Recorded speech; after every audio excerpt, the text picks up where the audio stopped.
चलिए बात करते हैं बिलासपुर ट्रेन हादसे की। तो इसमें 12 लोगों की मौत और 20 लोगों के घायल होने की अब पुष्टि हो गई है। इस बीच प्रशासन ने 5 यात्रियों के नाम और तस्वीरें जारी किए हैं। हादसे में गुमशुदा प्रमिला वस्त्रकार का शव भी बरामद कर लिया गया है। संख्या बढ़कर 12 हो गई है, जिसे सिम्स अस्पताल लाया गया। हादसे के 12 घंटे बाद स्थिति सामान्य हो गई है। तीनों लाइनें अप डाउन और मिडिल क्लियर कर दिए गए हैं और दोनों जो तरफ से जो ट्रेनों की आवाजाही है वो फिर से शुरू हो गई है। अब इस बीच डिप्टी सीएम अरुण साव भी बिलासपुर पहुंचे थे। अस्पताल जाकर घायलों से मुलाकात की है उन्होंने। इस दौरान डॉक्टरों को घायलों के बेहतर इलाज के निर्देश दिए गए हैं। उन्होंने भरोसा दिलाया कि जांच होगी, जो भी दोषी होंगे सख्त कार्रवाई होगी, राजनीति ना हो इस पर। उन्होंने ये भी कहा है कि राजनीति ना करे, इस पर अपील की है उन्होंने। रेलवे की ओर से मृतकों के परिजनों को 10-10 लाख रुपए की सहायता राशि दी जाएगी। वहीं गंभीर रूप से जो घायल हैं उन्हें 5 लाख और सामान्य घायलों को 1-1 लाख रुपए की आर्थिक सहायता देने का ऐलान किया गया है। आपको बता दें, इसके अलावा छत्तीसगढ़ सरकार ने भी मुआवजे का ऐलान करते हुए मृतकों के परिजनों को 5-5 लाख रुपए आर्थिक सहायता देने की घोषणा की है। तो कल ये दुखद हादसा सामने आया। 4 बजे के करीब कल शाम को यह हादसा हुआ है और इस पूरे घटनाक्रम में 12 लोगों की जान चली गई। तो ये बेहद दुखद खबर कल निकल कर सामने आई और उसके बाद 12 घंटे बाद जो है स्थिति थोड़ी सामान्य हुई है। ट्रेनों की आवाजाही जो है वो रूट पर शुरू हो गई है। दुर्भाग्यजनक रेल की दुर्घटना हुई है। दुर्घटना की जानकारी मिलते ही जिला प्रशासन और रेलवे प्रशासन ने त्वरित रूप से बचाव और राहत कार्य किया है।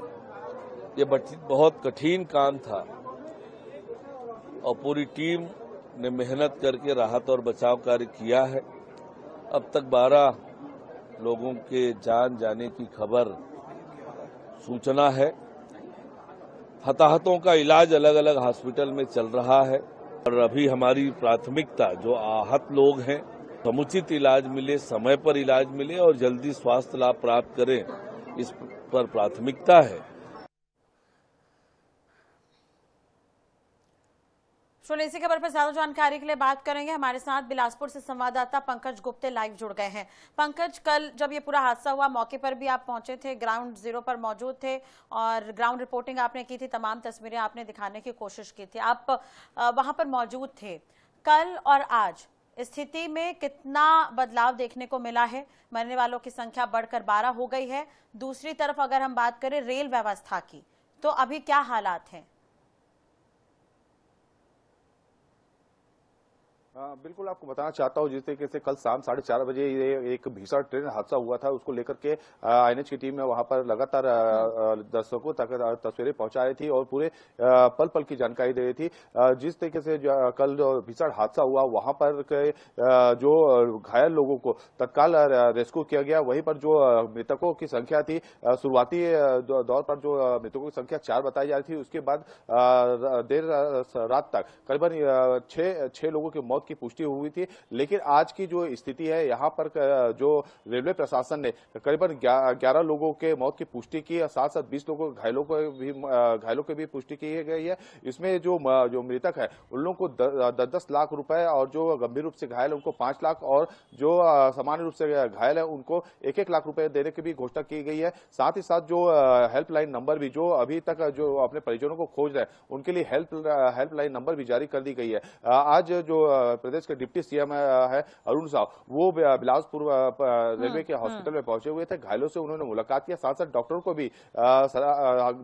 से भी जानकारी ली कि अभी इनकी स्थिति क्या है, किस तरीके से ट्रीटमेंट चल रहा है और पूरी तरह से ट्रीटमेंट करने के लिए भी कहा गया है। वहीं पर पीसीसी चीफ दीपक बैज भी यहाँ पर पहुंचे थे। इस दीपक बैज ने साफ तौर पर इसे एक गंभीर लापरवाही बताया है और इसमें जो दोषी है उनके ऊपर कार्रवाई उसके ऊपर गंभीर सवाल उठाया, उनकी पूरी घोर लापरवाही बताया गया है।